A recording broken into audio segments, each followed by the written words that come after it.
Hey, challenges are often caused because of the questions one didn't think to ask in advance, right? In this case, I'm talking about the driveline attachment for this little 3-point hitch cement mixer attachment. Have you ever shortened a drive shaft before? Just saying, getting this up and running was far from plug and play. Then there's the damage that can be done to the driveline if it's left running during dumping.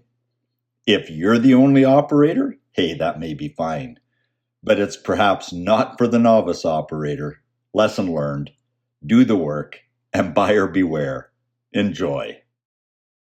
Hey, here we go. Howard at 82 Maple.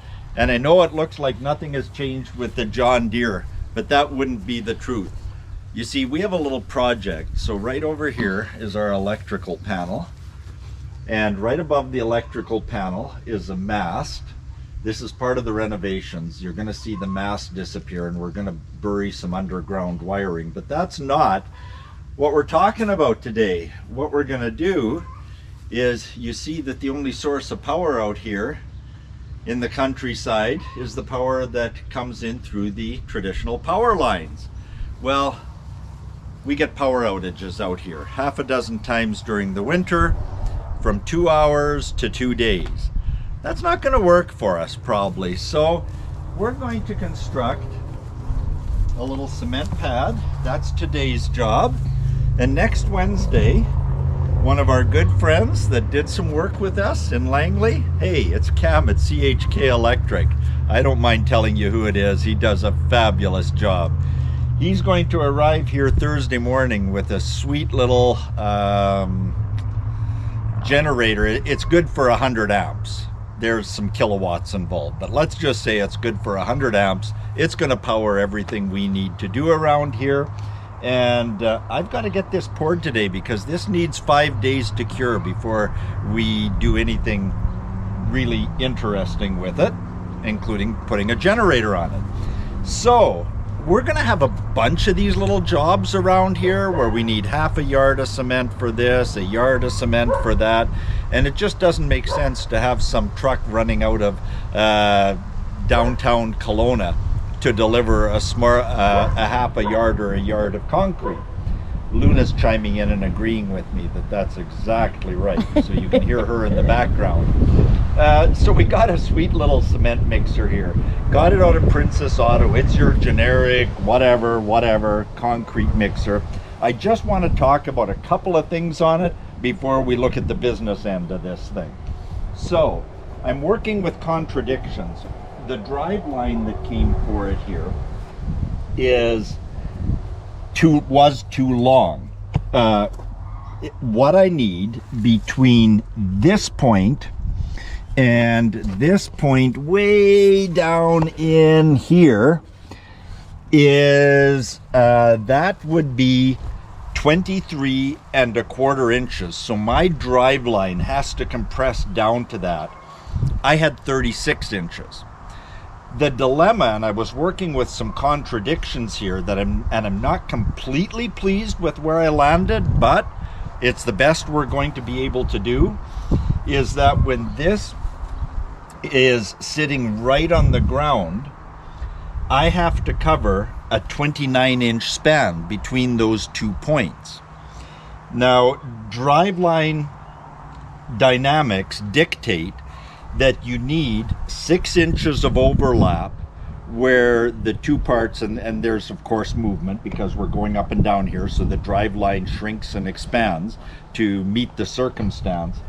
And in order to get it to where it can do a job, which it's doing right now, I've got it so it'll accommodate down to 22½ inches. I only need to go down to 23¼ so I have 3/4 of an inch of surplus. That's cutting it really tight in my books, but when this drops to the ground, just the way that that particular drive line is made up and had to be cut for serviceability, I only have about 2½ inches of overlap between the inner and the outer components of the drive line. So that's one little issue.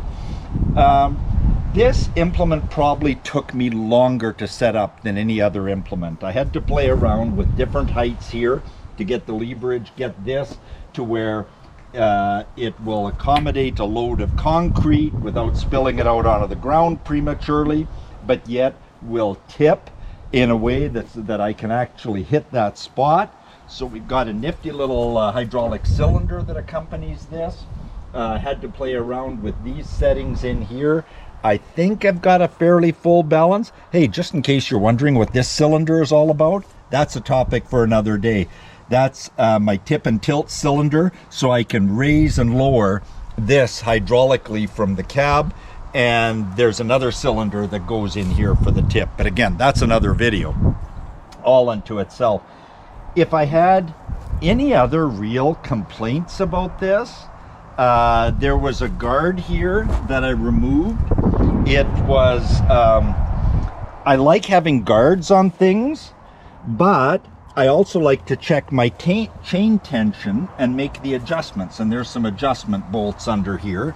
And this didn't have a welded, threaded nut here in this hole to attach the guard, which means, and it's virtually impossible to get your hand up in here, hold the nut, and then thread the bolt onto there to hold that guard in place.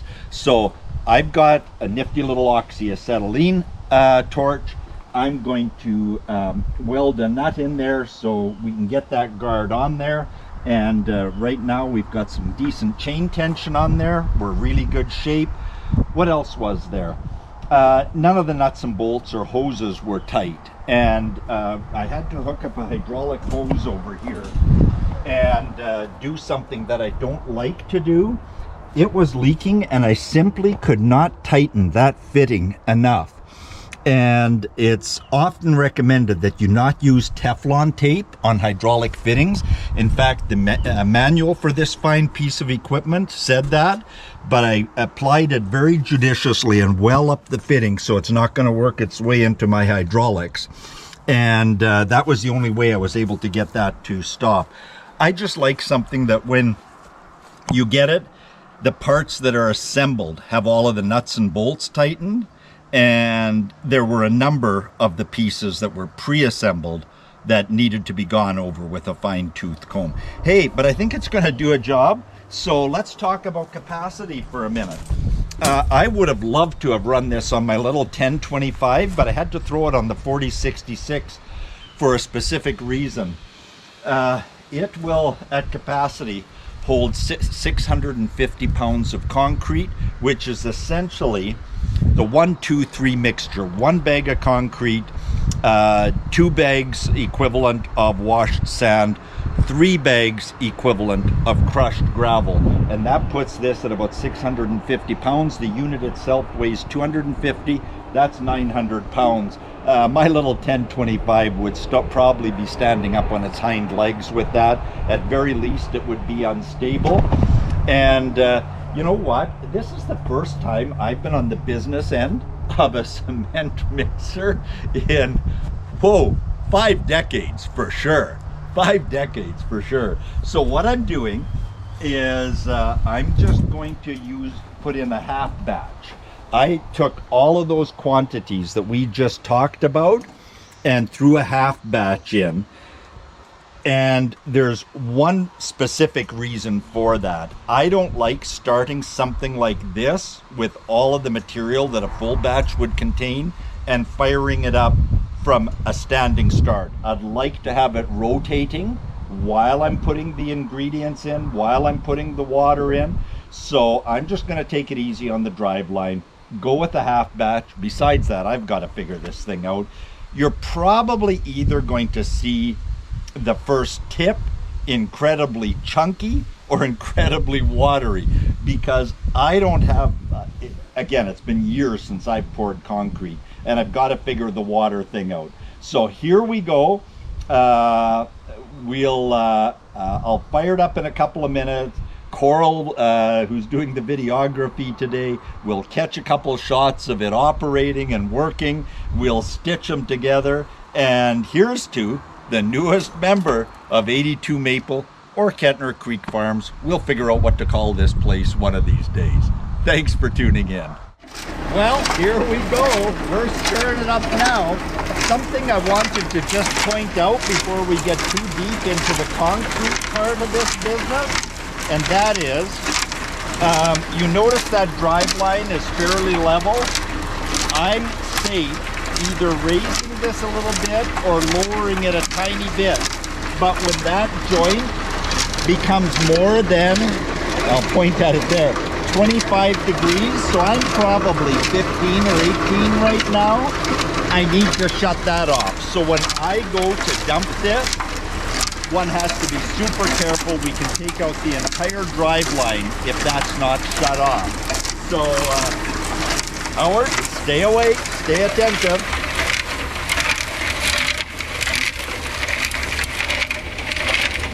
We're cooking now. This is just too much fun. Talk about memories. Speaking of memories, here are my photo memories of this drive shaft shortening exercise, which was incidentally my first ever time doing this. And here was my first attempt at cutting the sleeves back and then the drive line itself. My thinking was to minimize the amount that I would cut the smaller shaft on the first attempt and then go from there by trial and error. Can always shorten a shaft or a board, can't lengthen it though. As I tried out the various angles of both lift and tilt that I might need when mixing and transporting, you'll see that there was simply nothing I can do to have the drive line long enough to allow a full descent of the implement to ground level. Not that I'd want to run it there. Take a look at those angles on the U-joints. They would most certainly bind up or break. It's just if I let it down to ground level anymore or didn't have a hydraulic system that held its pressure, the inner shaft is going to pull right out. So the question becomes, is it short enough? Well, I shortened it enough so that I can use it in the optimum operating position, which just happens to be where the drive line needs to be at its shortest. And I've still got a 1/2 inch to 3/4 of an inch to spare. Tight, but workable. So a bit of trial and error, but it could have been worse. Now let's get back to making some memories of a more concrete nature. Okay, this seems to be shaping up nicely. Coral's going to go around and take a peek in the back of the mixer so you can see what's happening. And I'm going to shut this fine piece off. What do you figure? Are we ready to make some bread? Is it too crunchy? I'm going to check a little consistency here. Wow, I think we have the soup of the day ready. So, well, so next thing to do is let's see if we can dump this.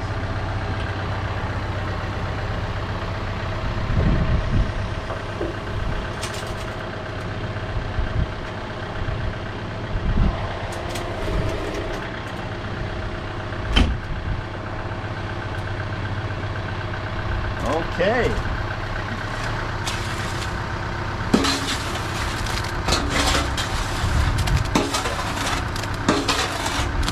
Well, there we go. I'm liking it. So a full batch would have pretty well done this, but again, it's been decades since I played around with this. I'm just gonna smooth this out. I'm gonna hustle, throw another 3/4 load on, and we'll be back and we'll finish it off. Hang in there. Okay, we've got a full batch on it this time. It's turning, it's really well. We're ready to pour it now. So again, I'm just going to remember my own advice. Shut off the PTO and we'll dump it. We're going to have a little bit of surplus. So Coral, who's on the camera right now, if you can think of anywhere, I'm going to have a little bit of concrete to dump somewhere. But we're good to go. So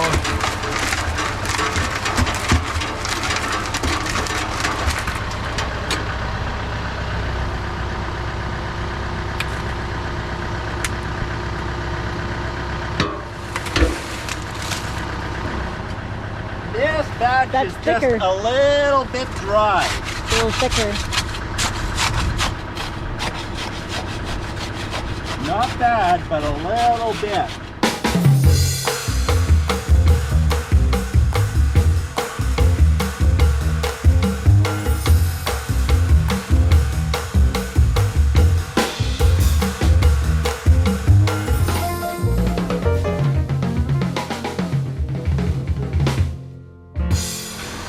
That's better. That's the consistency I should have had it all at.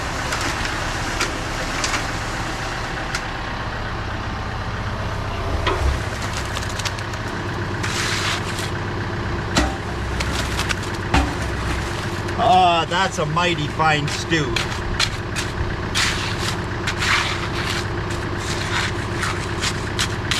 Okay, we're just getting started floating this out, and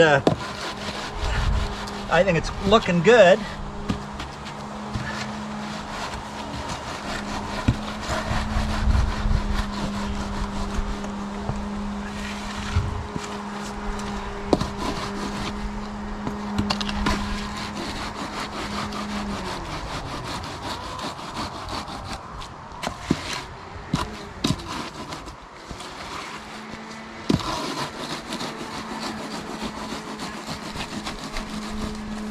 Yeah, that's a nice consistency. It's got that jello-like jiggle to it. So we can pop this out of here now.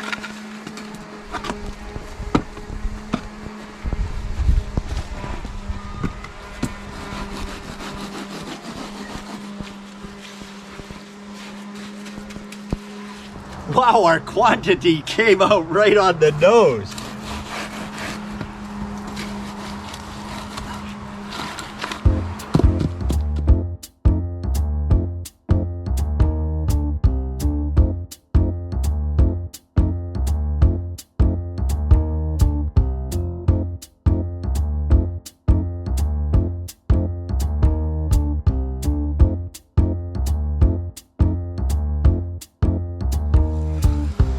Wow, my dad would be so proud. He taught me all of this. It's like riding a bicycle.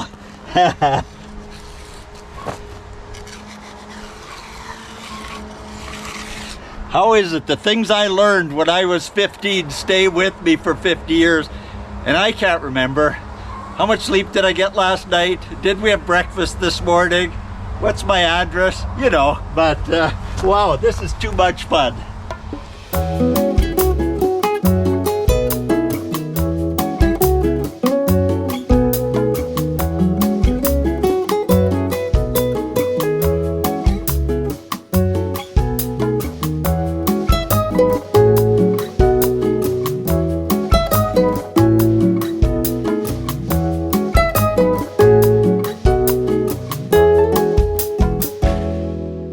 You can tell it's setting up. It's getting a little tougher here.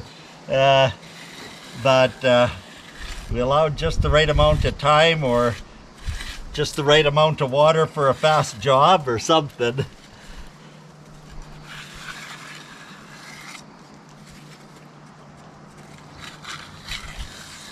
Well, Coral Dawn, is that good enough for the generator pad? Hey, she says, gives it a thumbs up. I would have harsher critics, but she loves me. You can put your handprint in there now. Hey, there we go. Are you going to?